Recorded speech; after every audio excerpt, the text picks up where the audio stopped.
So the question is, let's say that we're able to put a resource in front of the PTA or in front of the parents in a community, in front of all the teachers at your school, right? So let's say you've adopted a community, Vienna, and in that community there's high school, middle school, and then like 5 to 6 elementary schools. Each one of these is kind of their own little mini community, right? They're part of the Vienna community, so they benefit from connecting to the larger businesses, they connect with the neighborhoods, they connect with the community calendar, but they think of themselves as their own little thing. We have a page, a School Business Boosters page for each of those different communities. That's how we do our Teacher Appreciation Donuts and our Teachers Connect activities.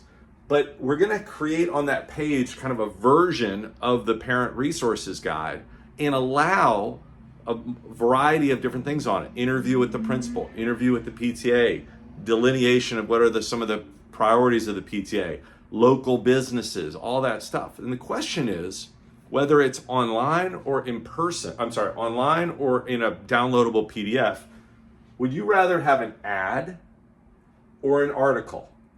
And the spoiler is you'd rather have both because each of them do different things. If you do an ad somewhere, then you get to make your business look like what you want to look like. You get to feature what you're selling. You get to put all your contact information. Maybe if you're smart, you have some sort of bait that leads to them to give you their contact information, right?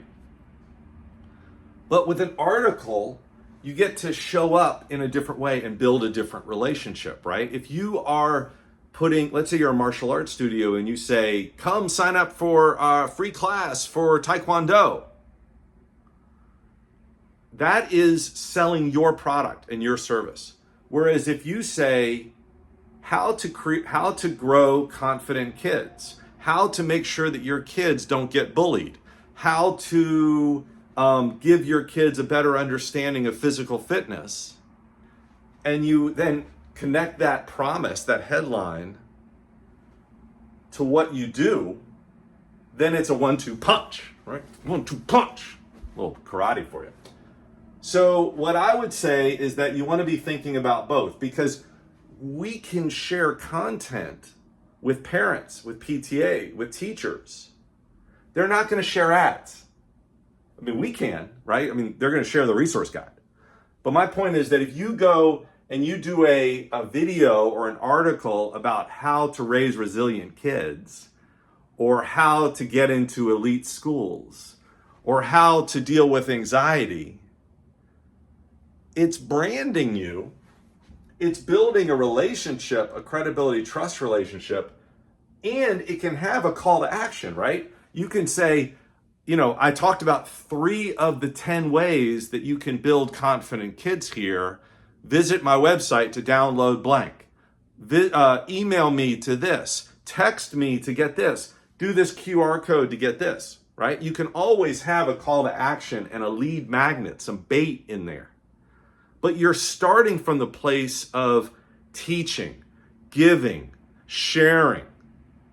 But you have to understand what the problem that your parents have. The problem isn't that they don't have their kids in Taekwondo. Their problem could be that they don't know what to do with their kids. Their problem could be that they're worried that their kids are shy. Their problem could be they're worried their kids get bullied. Their problem could be they're worried their kids are out of shape, right? But that's the problem. So think in terms of what your headline is. What is the hook? What is the problem that you're seeking to solve? And then write the article, record the video. We can do this on Wednesday.